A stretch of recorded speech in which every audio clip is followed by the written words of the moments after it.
You आइए अब हम क्वेश्चन नंबर 5 करते हैं। Exercise 13.5 class 10 surface area and volume, यानी क्लास 10 का सरफेस एरिया एंड वॉल्यूम्स का 13.5 के 4 क्वेश्चन तक हमने पहले ऑलरेडी कर दिए हैं। अब ये क्वेश्चन नंबर 5 करते हैं। तो देखिए क्वेश्चन नंबर 5 हमारा क्या कहता है। ये कहता है an oil funnel made of tin sheet consist of A 10 sorry consist of a 10 centimeter long cylindrical portion attached to a frustum of a cone. If the total height is 22 centimeter, diameter of the cylindrical portion is 8. तो देखिए यहाँ पर क्या है, मैं आपको एक funnel का पूरा पोर्शन बता देता हूँ। देखिए ये डायग्राम फनल का बना हुआ है, मैंने बना दिया है इसके अंदर। तो अब इस फिगर के अंदर आप एक चीज़ देखिए, ये कह रहे हैं a funnel A oil funnel made of tin sheet consists of a 10 centimeter long cylindrical portion attached to a frustum of a cone. तो देखिए मैं इसी को मॉडिफाइड कर दे रहा हूँ। फिगर तो ये आपकी बनी हुई है। तो देखिए यहाँ से इस प्रकार से हम इसको कंस्ट्रक्ट कर देते हैं, जैसे इसको डाइजेस्ट करके करिएगा कैसे करके, ठीक है ना। तो ये हो गया, ठीक है। यहाँ से यहाँ तक की तो 10 है, ये 8 है, ये हमारी 22 दे रखी है, ये हमारी 18 दे रखी है।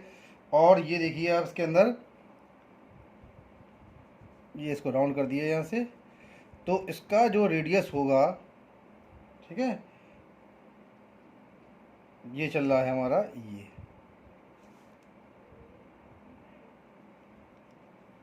इसका जो रेडियस होगा यानी यहाँ से यहाँ तक का पोर्शन होगा, ये कितना होगा, ये होगा हमारा 9 सेंटीमीटर का, ठीक है। और यहाँ से यहाँ तक की 10 है, और यहाँ से यहाँ तक की तो 10 हो गई, और इस पोर्शन से इस पोर्शन तक की जो हाइट है वो हो जाएगी मेरी 12 सेंटीमीटर, ठीक है ना। ये हमने सब कुछ के डायमेंशंस को यहाँ पर निकाल लिया है। और एक चीज़ और देखिए, if the total height diameter of the cylinder portion is 8 and the diameter of the top of the funnel is 18, तो इसका 8 है, तो यहाँ का जो रेडियस आएगा ये वाला, ये आएगा 4 सेंटीमीटर। चलिए इसका अब हम सॉल्यूशन करते हैं। तो देखिए रेडियस मान लेते हैं r1। तो सबसे पहले देखिए यहाँ लिखिए सॉल्यूशन, और स्टार्टिंग करते हैं इसकी। Radius r1 of upper circular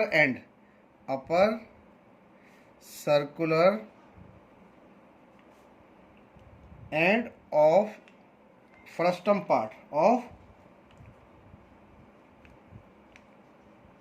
frustum part, ये कितना है मेरा, ये है 18/2, इसको 2 से काट दिया, यानी कि ये आ गया आपका 9 सेंटीमीटर, ठीक है। अब मानते हैं radius r2 of lower circular end of frustum part,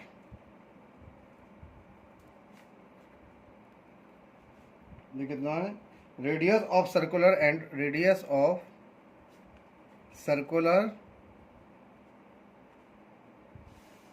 end of cylindrical part,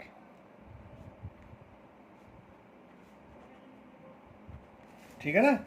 ये हो गया आपका। अब इसके बाद आप देखिए कितना था मैंने निकाल दिया, वैसे 8/2 का मतलब होगा 2 4 8, तो ये हो जाएगा मेरा 4।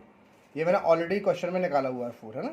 तो ये 4 आ गया। अब इसके बाद हाइट मानिए h1 किसकी मान लीजिए, क्वेश्चन में गिवन है height h1 of frustum part की, यानी ये वाले इस वाले पार्ट की height h1 of frustum part मैं सब निकाल दिए वैसे इसके अंदर,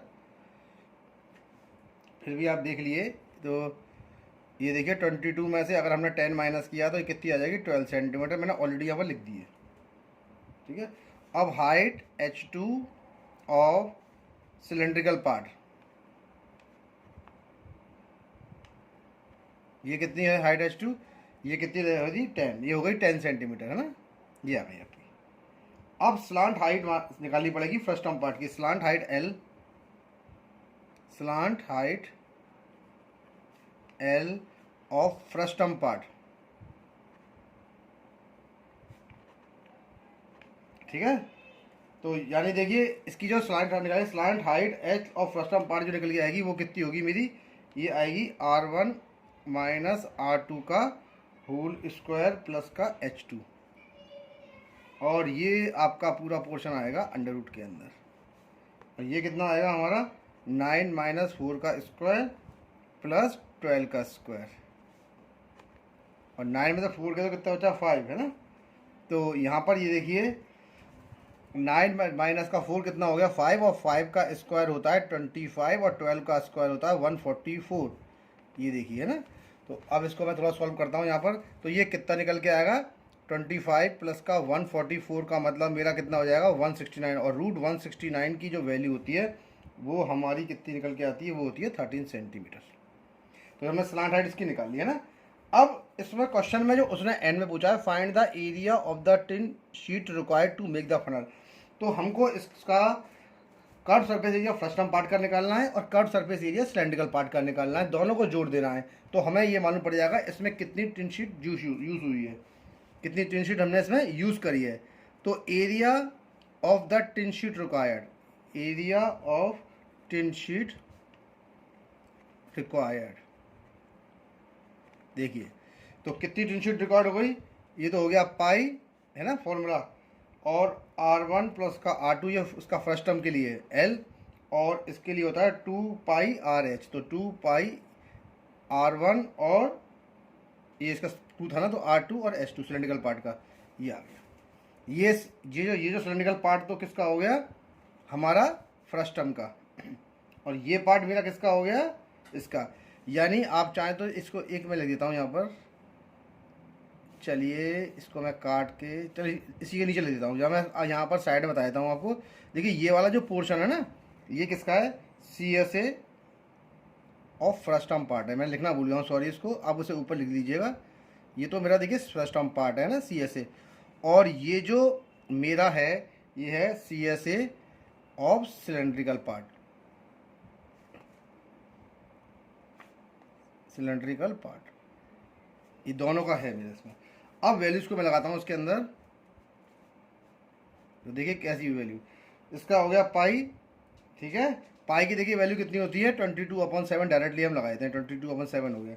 आर पर कितना मेरा 9 प्लस का 4 दे रखा है इसके अंदर, 9 प्लस का 4 है ना, तो हमने ये निकाल दिया 9 प्लस का 4 हो गया, इनका रेडियस इंटू 13 कर दिया, और इसका कितना हो गया 2, पाई की वैल्यू कितनी है 22/7, और इसकी रेडियस कितनी थी 4, और इसकी हाइट कितनी थी मेरी 10, ठीक है यहाँ तक आ गया। अब देखिए यहाँ से आप 22/7 को कॉमन निकाल लीजिए, तो 22/7 हमने कॉमन निकाल लिया, ये कितना हो जाएगा 13 इंटू 13 प्लस का 8 इंटू 10 हो गया हमारा ये, ठीक है ना। अब हम इसको सॉल्व करते हैं सीधा सीधा, ये कितना हो गया 22/7 हो गया, ये कितना हो जाएगा, ये हो जाएगा 169 प्लस का 30, और जब आप दोनों को जोड़ेंगे तो ये आ जाएगा 249, यानी 249 अपॉन सीधा सीधा कितना हो गया 7। जब आप इसका इंटू करेंगे तो इंटू बताता हूँ मैं कितना करते हैं, देखिए 22 इंटू 249 है ना, अभी ये बताता हूँ मैं आपको इंटू, एक सेकेंड कैलकुलेटर से कर दूँगा मैं। देखिए इसका जब आप इंटू करेंगे तो इंटू करने पर मेरे को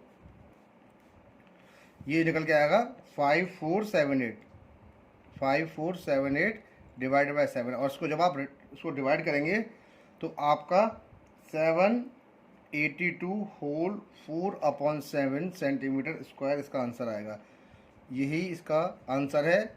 और क्वेश्चन नंबर 5 हमने कर दिया, तो कितनी टिन शीट रिक्वायर्ड होगी 782 होल नंबर 4/7 सेंटीमीटर स्क्वायर। तो हम आंसर ले देते हैं, टिन शीट रिक्वायर्ड इज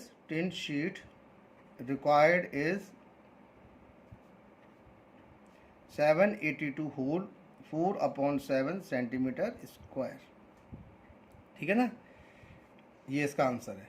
अब क्वेश्चन नंबर 5 करते हैं, तो देखिए ये रहा मेरा क्वेश्चन नंबर, देखिए इसका आंसर देख लीजिए, थोड़ा सॉरी वीडियो ध्यान दीजिएगा, ये वो चीज़ जो है आप इसको एक बार देख लीजिएगा, थोड़ी सी वीडियो में शो नहीं कर पाया था मैं, तो इसका देखिए टिन शीट का एरिया इतना निकल के आ गया है, यानी दोनों को प्लस कर दिया, इंटू कर दिया है, और उसको डिवाइड करके होल नंबर में कन्वर्ट कर दिया, आंसर आ गया ये। अब क्वेश्चन नंबर देखिए इसका मैं 6th वाला करता हूँ, तो देखिए मेरा 6th वाला क्वेश्चन कहता क्या है, ये कहता है derive the formula for the curve surface area and total surface area of the frustum of the cone. ठीक है, अब इसका सॉल्यूशन करते हैं हम। देखिए देखिए क्या है, ये रहा मेरा कोन। देखिए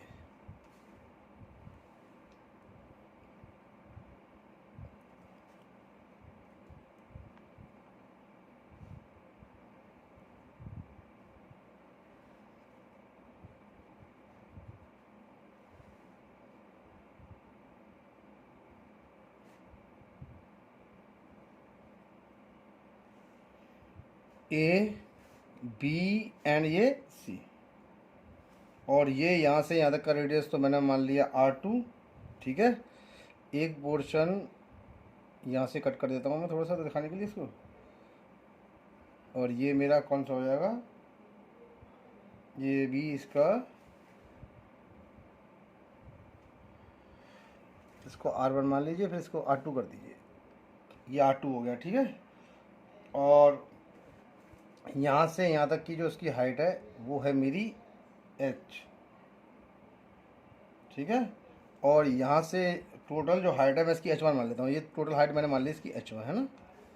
ये देखिए, तो यहाँ से यहाँ तक की H है, तो यहाँ से यहाँ तक का जो पोर्शन हाइट का निकल के आएगा वो कितना होगा, H1 माइनस का H। ये पोर्शन मेरा यहाँ से निकल जाएगा ना। ए, इसको पॉइंट को D मान लीजिए, इसको E मान लीजिए, और ABCDE, और ये हो गया मेरा, इसको G मान लीजिए, इसको फिर F मान लीजिए, EF, और ये इसको पॉइंट को मान लीजिए G। ये सारे पॉइंट्स मेरे पास यहाँ पर आ गए है ना। और यहाँ से यहाँ तक की क्या हो गई, ये हो गई L। और यहाँ से जो टोटल पोर्शन बन रहा है उसको ये पूरा देखिए, ये स्लैंड ये इसको आप L1 मान लीजिए, है ना। सारे पोर्शंस निकाल लें हम धीरे धीरे करके, सब पार्ट्स को इसको अपने अकॉर्डिंग चलना है हमें। ये हो गया। ठीक है, ये सब सारे डायमेंशंस मुझे इसके मिल चुके हैं। अब मैं क्वेश्चन पे प्रोसीड करता हूँ। तो देखिए सॉल्यूशन में यहाँ पर लेट ए बी सी अपने लेट ए बी सी जो है वो क्या है, be a cone. Let A B C B a cone, है ना। ए बी सी मेरा कोन हो गया है ना। अब फ्रस्टम, ए फ्रस्टम, अब देखिए फ्रस्टम पोर्शन कौन सा हो गया इसका, देखिए पोर्शन डी है ना। देखिए पोर्शन देखिए डी ई और D E C B, D E C B, A frustum D E C B is cut by a parallel line, by a parallel, by a plane parallel to its base, to its base। let, देखिए अब यहाँ पर let R1 and R2 be the radii of the ends of the frustum, है ना।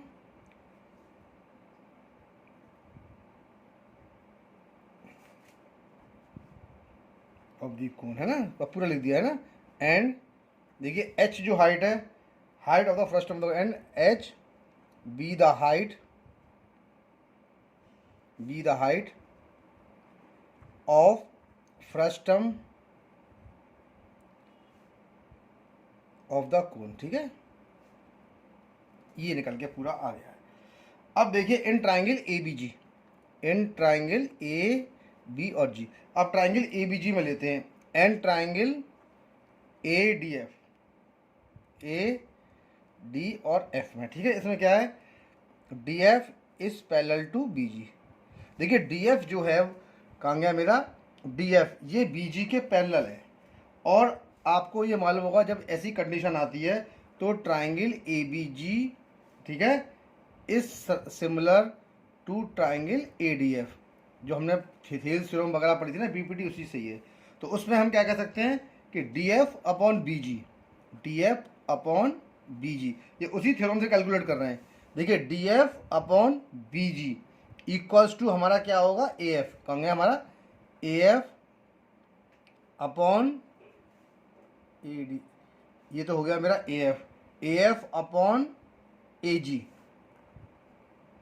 ठीक है, और क्या होगा A D upon D B, sorry A D upon A B पूरा लेंगे, A D upon A B, ये कंडीशन हो गई।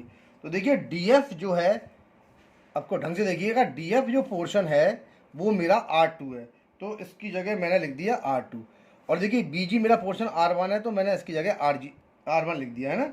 अब देखिए ए एफ, इसलिए सब डायमेंशन निकाली थी। ए एफ क्या है मेरा, H1 माइनस का H, H1 माइनस का H है। और देखिए अब ये है हमारा ए जी मेरा क्या है, ए जी पूरी हाइट है H1, तो इसकी जगह हमने H1 लिख दिया है। अब आ जाइए ए डी पर।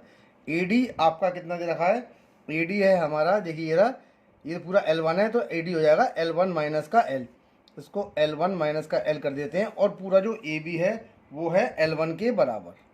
देखिए सारा डाटा यहाँ पर निकल के आ चुका है ना। अब इसी डाटा से हम थोड़ा देखिए आगे प्रोसीड करेंगे, है ना। अब देखिए डाटा, इसमें देखिए यहाँ पर R1 अपॉन R2 है ना। अब बहुत ढंग से इसको देखिएगा, देखिए ये चल रहा है R2 अपॉन R1, मैंने लिख दिया R2 अपॉन R1 मेरा चल रहा है। अब देखिए मैं इसको कह सकता हूँ H1 अपॉन H1 माइनस का H अपॉन H1, मैं इसको लिख सकता हूँ। सिमिलरली मैं इसको भी लिख सकता हूँ L1 अपॉन L1 माइनस का L अपॉन L1, इससे ये कट गया, इससे ये कट गया, तो R2 अपॉन R1 कितना हो जाएगा, 1 माइनस का H upon H1 equals to 1 minus का L अपॉन L1। देखिए ये मेरा पोर्शन निकल के यहाँ तक आया है। अब देखिए यहाँ पर देखिए सबसे पहला कि आप एक काम करिए, आप इस वाले पोर्शन को और इस वाले पोर्शन को कंपेयर कर लीजिए। ये पोर्शन चल रहा है मेरा, इनको मैं कंपेयर करता हूँ, ठीक है ना। इसको और इसको ले लेता हूँ, तो ये आर की रिस्पेक्ट इसलिए ना, तो R2 equals to R1 equals to 1 minus का L अपॉन L1, मैंने दोनों को कंपेयर कर लिया है, ठीक है। अब देखिए यहाँ पर मैं इसको यहाँ ट्रांसफर कर रहा हूँ, इसको यहाँ इसको माइनस का है तो इधर जाके तो प्लस का हो जाएगा, तो ये हो जाएगा L अपॉन L1, और ये हो जाएगा हमारा R2 अपॉन R1, ठीक है। R2 अपॉन R1 यहाँ तक आ गया। अब इसका आप एलसीएम ले लीजिए, तो एलसीएम इसका R1 आ जाएगा, इससे 1 बार गया, तो ये R1 माइनस का R2, R1 माइनस का R2 अपॉन R1, ठीक है। अब देखिए इसको हम रेसिप्रोकल कर देते हैं, तो ये हो जाएगा L1 upon L equals to R1 upon R1 minus का R2, इसको हमने रेसिप्रोकल कर दिया। अब L1 की जो हमारी वैल्यू आई है वो कितनी आई है हमारी, L1 की वैल्यू, इसको यहाँ ट्रांसफर करिए L को, तो L R1 upon R1 minus का R2, इसकी वैल्यू मेरी ये निकल के आई है, देखिए, है ना। तो ये मेरी L1 की वैल्यू निकल के आ गई। अब इसको मैं थोड़ा यहाँ साइड में करता हूँ कि क्वेश्चन बहुत लेंदी है, बड़ा है। अब देखिए इधर आइए, अब यहाँ से तो L1 की वैल्यू मेरी निकल के आ गई, है ना। तो अब हम क्या करेंगे, कर्व सरफेस एरिया यानी CSA of frustum, slant height निकाली थी मैंने ये L1, ठीक है, इसलिए CSA ऑफ फ्रस्टम DECB, है ना, DECB फ्रस्टम के लिए क्या होगा, ये CSA ऑफ कोण ABC माइनस CSA ऑफ कोण AD, CSA ऑफ कोण ABC माइनस CSA ऑफ कोण AD, ये हो गया। तो इसको कैसे ले सकते हैं हम, ये हो जाएगा पाई R1 L1 माइनस का पाई R2, ठीक है, L1 माइनस का L, ये हो गया, ठीक है ना। अब यहाँ से हमने पाई R1 कॉमन निकाला, तो ये पाई R1 हो गया निकल के यहाँ से।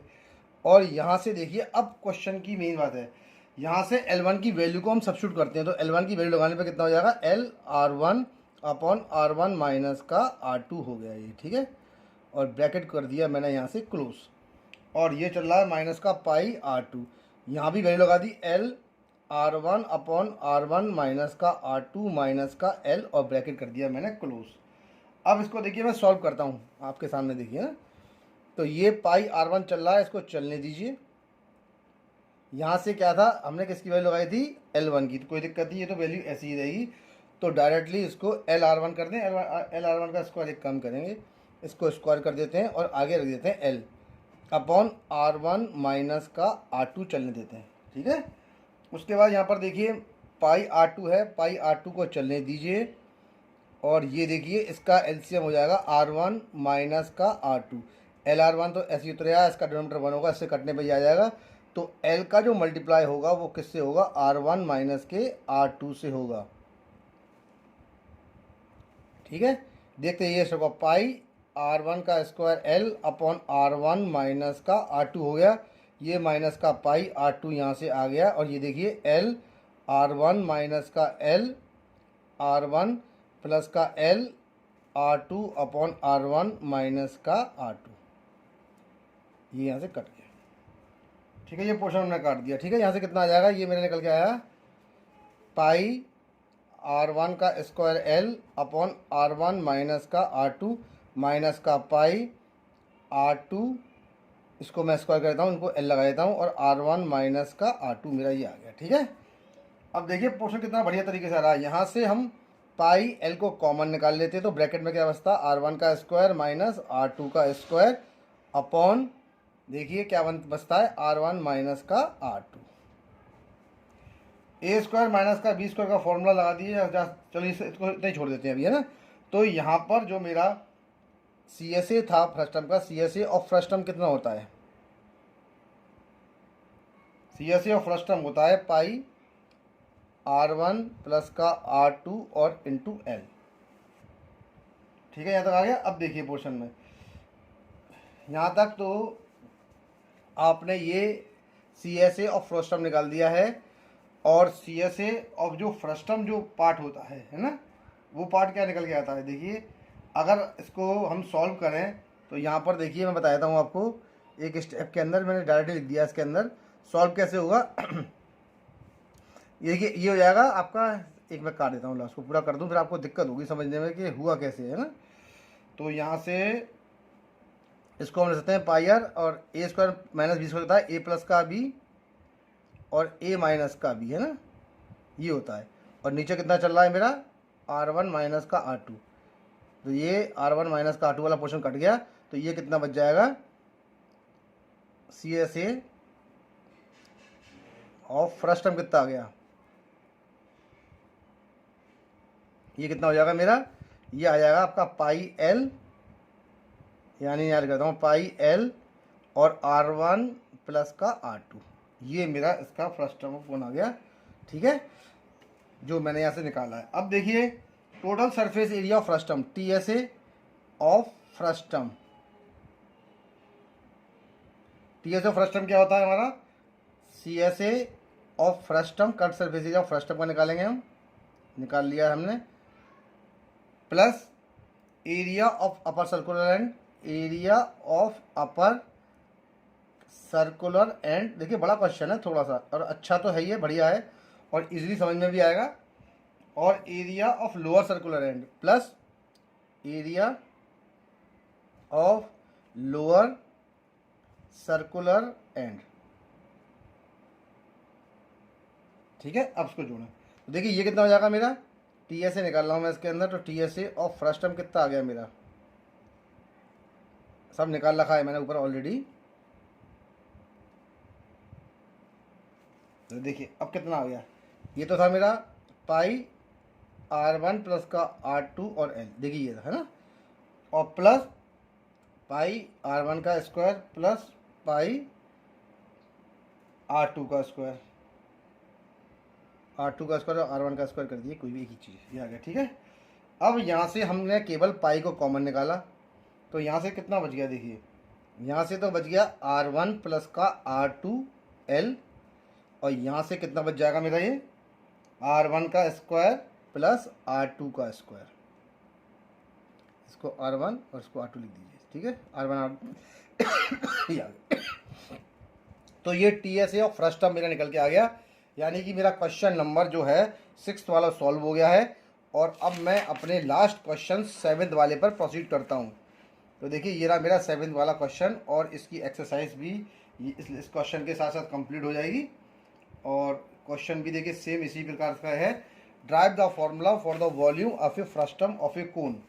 देखिए जो फिगर हमने 6 वाले में यूज़ करी है, ठीक है ना, फिगर हमारी बिल्कुल सेम है, फिगर में कोई भी डिफरेंस है नहीं है।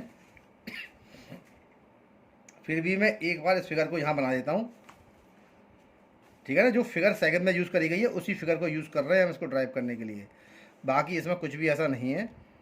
और अब की बार मैंने इसके लिए थोड़ी जगह ज़्यादा छोड़ दी है, क्योंकि क्वेश्चन में घिच पिच हो जाती है, तो मैंने 2 पेज छोड़े थे क्वेश्चन के लिए। ये देखिए, ठीक है ना, ये गया।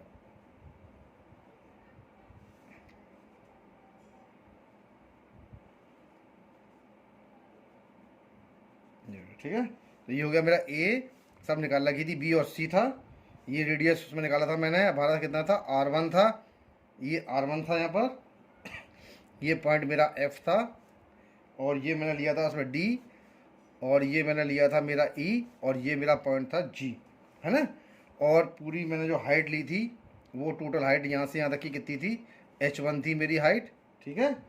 और यहाँ से यहाँ तक की जो थी वो थी मेरी L, और पूरी मेरी थी यहाँ से यहाँ तक की L1 थी, ठीक है ना। और ये जो हाइट थी यहाँ से यहाँ तक की मेरी कितनी थी, ये थी H थी, तो यहाँ से यहाँ तक की हाइट हमने कितनी ली थी उसमें, H1 माइनस का H, है ना, क्योंकि ये पूरी H1 थी ना, तो H1 माइनस का H हो जाएगी। ये सब कुछ डायमेंशन यहाँ पर निकल के आ गए।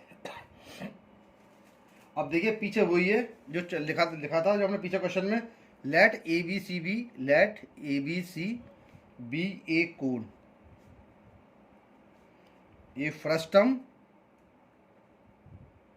ठीक है, D E C B is cut by a plane parallel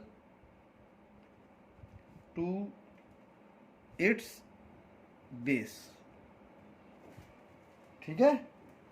late R1 and R2, late R1 and R2 वही जो लिख रहे थे मेरे पीछे, be the radius of the ends of the cone, end of the cone, ठीक है ना। देखिए R1 और R2 किसके हो गए हमारे, be the radius of the end of the frustum of the cone, of the end frustum लिखिए, ऑफ द एंड, देखिए फ्रस्टम पार्ट के तो है, of the end of the frustum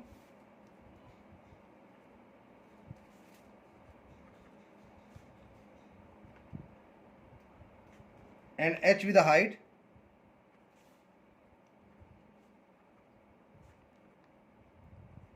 and H with the height of the frustum of the cone,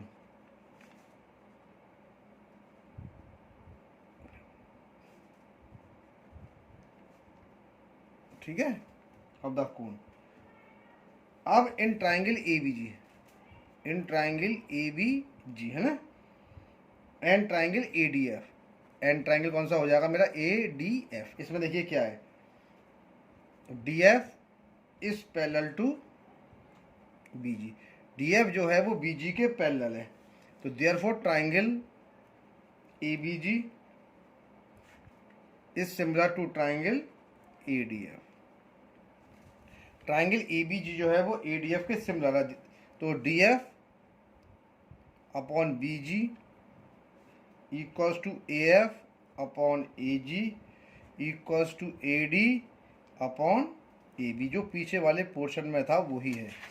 देखिए जो पीछे portion में किया था ना, B D F upon A F upon A G A D upon, same question का procedure ही वही है, बस थोड़ा सा इसके अंदर चेंजिंग है। इसलिए आप जो है R2 अपॉन R1 लिया था उसके अंदर, है ना, सब गिवन था इसके अंदर, और H1 माइनस का H अपॉन, अब मैं थोड़ा उसको शॉर्ट में कर दूंगा क्योंकि ये पीछे वाले पोर्शन में मैंने पूरा किया है, ठीक है। तो यहाँ से हम कितना करेंगे, H1 अपॉन L1 था, उसके बाद आपने इसको सबको अलग अलग कर दिया, है ना, तो H1 अपॉन H कितना हो जाएगा, ये कट के 1 माइनस का H अपॉन H1 हो गया था, L1 अपॉन इससे कट गया था 1 माइनस का L अपॉन L1 हो गया था। सेम जो क्वेश्चन में करा है वही प्रोसीजर यहाँ पर फॉलो करना है, और उसको कुछ भी नहीं करना है। उसके बाद उसमें हमने क्या किया था, हमने इसको और इसको कंपेयर किया था, इसमें वॉल्यूम के लिए इसको और इसको कंपेयर करिएगा, ठीक है ना, क्योंकि वॉल्यूम में स्लांट हाइट नहीं होती है, हाइट होती है, ठीक है। तो अब इसके अंदर हम क्या करेंगे, R2 upon R1 equals to 1 minus का H अपॉन H1 का यूज़ करेंगे। उसका यूज़ हम इसमें नहीं करेंगे क्योंकि स्लांट हाइट हमें कर्व सरफेस एरिया थोड़ा निकालना है, तो स्लांट हाइट का यूज़ कर रहे हैं, इसलिए हमने वॉल्यूम निकालने के लिए इसको हाइट को कंपेयर किया है रेडियस के साथ। तो देखिए यहाँ पर आ जाइए, वही पोर्शन है हमारा, इसको इधर कर दीजिए या इसको इधर कर दीजिए, वो चलिए मैं इसको इधर भेजता हूँ। तो ये हो जाएगा H/H1 हो गया, ये हो जाएगा 1 माइनस का R2/R1 हो गया, ये है ना। इस एलसीएम ले लेता हूँ मैं इसका, ये तो H/H1 है ही है, इसका एलसीएम कितना आ जाएगा R1, तो ये हो जाएगा R1 माइनस का R2, तो H/H1 कितना हो गया ये। अब उसके बाद हम इसका रेसिप्रोकल करते हैं, तो ये H1/H हो जाएगा, ये हो जाएगा R1/R1 माइनस का R2 हो गया, है ना। H1 की वैल्यू निकालिए, क्रॉस मल्टीप्लाई कर दीजिए, तो H1 कितना हो जाएगा HR1/R1 माइनस का R2, ये इसका पोर्शन यहाँ पर हो गया। अब देखिए volume of frustum of cone क्या है, volume of frustum of cone, इसको देखिए मैं यहीं पर लाइन खींच कर, लाइन क्यों खींच दे रहा हूँ, जरूरत ही नहीं है इसके अंदर, हमने जो नेक्स्ट पेज छोड़ा है इसी पे करते हैं इसको, ठीक है। यहाँ तक ये निकल के आ गया है, अब इसके नेक्स्ट पेज से मैं इसको स्टार्ट कर देता हूँ, क्योंकि मैंने इसलिए एक पेज और छोड़ रखा था। तो देखिए वॉल्यूम ऑफ, ठीक है, frustum of cone, volume of frustum of cone, ये किसके बराबर होगा, ये होगा volume of cone ABC, volume of cone ABC, ठीक है, minus volume of cone AD, है ना। तो देखिए कितना हो जाएगा ये करके 1/3 पाई R1 का स्क्वायर, H1 तो इसका हो गया ABC का, क्योंकि रेडियस क्या है इसकी, ये है ना, AB, और कौन सा हो गया मेरा A B और C, तो ये रेडियस का R1 हो गया, हाइट इसकी कितनी हो गई पूरी H1, तो ये हो गया, ठीक है, minus volume of cone AD का क्या है, ये है AD का, इसका भी होगा 1/3 पाई, ठीक है, और R2 का स्क्वायर, और हाइट हो जाएगी H1 माइनस का H, ये रही, ये आ गई, ठीक है, इसको माइनस का ढंग से लगा दीजिए, H1 माइनस का H हो गई। अब यहाँ देखिए, यहाँ से π/3 कॉमन निकाल दिया है मैंने, तो ये कितना हो जाएगा R1 का स्क्वायर, ठीक है, और H1 माइनस R2 का स्क्वायर, और ब्रैकेट में H1 माइनस का H, ये हो गया, ठीक है। ये कितना हो जाएगा, ये हो जाएगा π/3। अब यहाँ पर देखिए जो हाइट है उसकी वैल्यू को हम यहाँ पर सब्स्टिट्यूट कर रहे हैं, बस इतना कर देते हैं पाई। अब देखिए R1 का स्क्वायर तो चल ही रहा है, H1 की वैल्यू कितनी थी, HR1/R1 माइनस का R2, ये R2 का स्क्वायर चल ही रहा है, ठीक है। तो और H1 की वैल्यू को लगा देते हैं हम, H1 की वैल्यू मेरे पास कितनी थी, ये थी HR1/R1 माइनस का R2, और माइनस का हाइट हो गई H, और ये ब्रैकेट कर दिया मैंने क्लोज। ढंग से देखिएगा स्टेप को।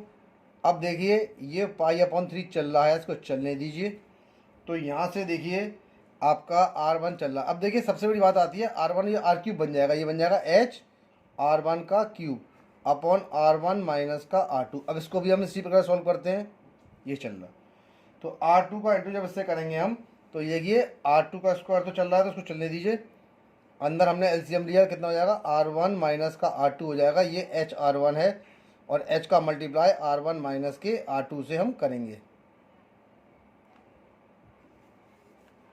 ये कितना हो जाएगा, ये हो जाएगा π/3, है ना। ये देखिए ये कितना हो जाएगा, इसको देखिए ये हो जाएगा HR1 का क्यूब अपॉन R1 माइनस का R2, है ना, और ये कितना हो गया मेरा। अब पोर्शन ढंग से देखिएगा, माइनस का R2 का स्क्वायर, ये हो गया, ब्रैकेट खोल देता हूँ मैं इसका अंदर वाला, ये HR1 हो गया, माइनस का HR1 हो गया, और प्लस का HR1 R2 हो गया, अपॉन R1 माइनस का R2 है। जैसे फ्रैक्शन को सॉल्व करते हैं वैसे ही सॉल्व किया हमने एलसीएम लेके। ये π/3 यहाँ से हो गया है, ये कितना आ जाएगा, ये HR1 का क्यूब हो गया, और R1 माइनस का R2 चल रहा है, ये R2 का स्क्वायर हो गया, इससे ये कट गया। अब कितना बचेगा, देखिए R2 का जो स्क्वायर है वो हमारा R2 का स्क्वायर, अब जब इससे इंटू करेंगे तो देखिए इसमें भी R2 है, तो यहाँ पर क्या हो जाएगा HR1 और R2 का क्यूब बन जाएगा ये, और R1 माइनस का R2, ये यहाँ तक आ गया। अब देखिए इसका भी एलसीएम लेके सॉल्व कर लेते हैं पूरे को। इसका एलसीएम कितना हो जाएगा, R1 माइनस का R2 हो गया, इससे कट गया, तो ये HR1 का क्यूब हो गया, माइनस का HR1 और R2 का क्यूब हो गया, और ब्रैकेट हमने कर दिया क्लोज। अब देखिए यहाँ से R1 माइनस R2 चल रहा है, इसको चलने दीजिए, है ना। तो यहाँ पर से एक चीज़ देखिए, कोई और पोर्शन ऐसा तो है नहीं जो कुछ कॉमन निकल रहा होगा। अभी देखते हैं इसके अंदर से हम। तो HR1 का क्यूब हो गया और HR2 चल रहा था ये। इस पोर्शन को हम, ये प्लस का होगा कैसे, हाँ प्लस का होगा, ये हमने थोड़ा गलत कर दिया है। HR1 और प्लस का HR2 होगा, सॉरी। तो ये HR1 तो चल ही रहा है, थोड़ी सी क्वेश्चन में मिस्टेक हो गई, मैं काट ही दे रहा हूँ उसको यहाँ से।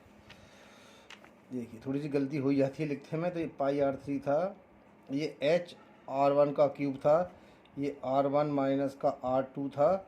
और ये देखिए अब इसका जब इंटू करेंगे तो ये कितना इंटू करके आएगा, ये आपका देखिए, ये पोर्शन तो मैंने यहाँ से इसको काट ही दिया है, थोड़ी मिस्टेक हुई है क्वेश्चन में ऊपर से, है ना। तो ये HR1 और प्लस का HR2 था, सही है। HR1 हो गया, तो उसको दो बार क्यों लिख दिया है हमने, माइनस का HR1 प्लस का HR2। एक सेकेंड, यहाँ से था HR1 माइनस का, हाँ अब सही है, HR1 HR2, ये HR2 तो था, तो ये HR2 का क्यूब बन जाएगा, बस केवल इतना, है ना। यहाँ से काट दिया तो ये कट गया, इसको हटा दीजिए, और ये अब बन जाएगा HR2 का क्यूब बन गया, बस। बाकी तो कट गया ना, देखिए इससे तो ये पूछा कट जाएगा, HR2 से इससे करेंगे तो HR2 का क्यूब बन गया, बस। और R1 माइनस का R2 नीचे चल रहा है, वो हो गया ये। तो देखिए यहाँ से पाई/3 को हमने लिखा, कॉमन आ गया ये, यहाँ से देखिए, है ना। तो यहाँ से आपका HB कॉमन आ गया, तो हमने HB कॉमन निकाल दिया। तो ये R1 का क्यूब अपॉन R1 माइनस का R2 हो जाएगा R2 का क्यूब, ये बन गया, अपॉन R1 माइनस का R2, ठीक है ना। अब देखिए A माइनस बी का होल क्यूब क्या होता है, ये बनना है A माइनस बी का होल क्यूब, यानी इसको अभी मैं और सॉल्व करता हूँ, एक कॉमन पोर्शन निकाल लेता हूँ उसका। जब आप सॉल्व करेंगे इसको, तो ये तो R1 माइनस का R2 तो ये आ गया, और R1 का क्यूब बन जाएगा, क्योंकि डिनोमिनेटर सेम है तो इनको एज इट इज ही उतार देते हैं। अब देखिए R1 और A क्यूब माइनस का B क्यूब क्या होता है, A क्यूब माइनस का B क्यूब होता है A माइनस का B, यानी R1 माइनस का R2, A स्क्वायर यानी R1 का स्क्वायर, प्लस का B स्क्वायर यानी कि R2 का स्क्वायर, प्लस का AB यानी R1 इंटू R2। ये पूरा फॉर्मूला बनना है, A माइनस बी का क्यूब R1 इंटू R2 हो गया, ये कर दिया बंद मैंने यहाँ से, और ये ब्रैकेट कर दिया क्लोज, और नीचे से हो जाएगा R1 माइनस का R2, और इससे ये वाला पोर्शन कट गया मेरा, ठीक है। अब देखिए कितना बचा, यहाँ से बच गया 1/3, ठीक है, पाई H बन गया, और यहाँ से बन जाएगा आपका R1 का स्क्वायर प्लस R2 का स्क्वायर प्लस का R1 और ये R2। तो यहाँ पर एक चीज़ देखिए, ये इतना पोर्शन आ गया, यही मेरा जो फॉर्मूला है, derive the formula for the volume of the frustum of the cone. तो देखिए volume of the frustum of the cone यही होता है, और ये सॉल्यूशन मेरा यहाँ से होके आ गया है। इस पोर्शन को मत करिएगा, दो पार्ट मैंने कट कर दिए, यानी ये सही है, उसके बाद डायरेक्टली इस स्टेप पे आ जाइएगा। तो ये क्वेश्चन नंबर 7 खत्म हो गया, और ये मेरी एक्सरसाइज भी यहाँ पर फिनिश हो गई। अब मैं अगली वीडियो में नई एक्सरसाइज स्टार्ट करूँगा।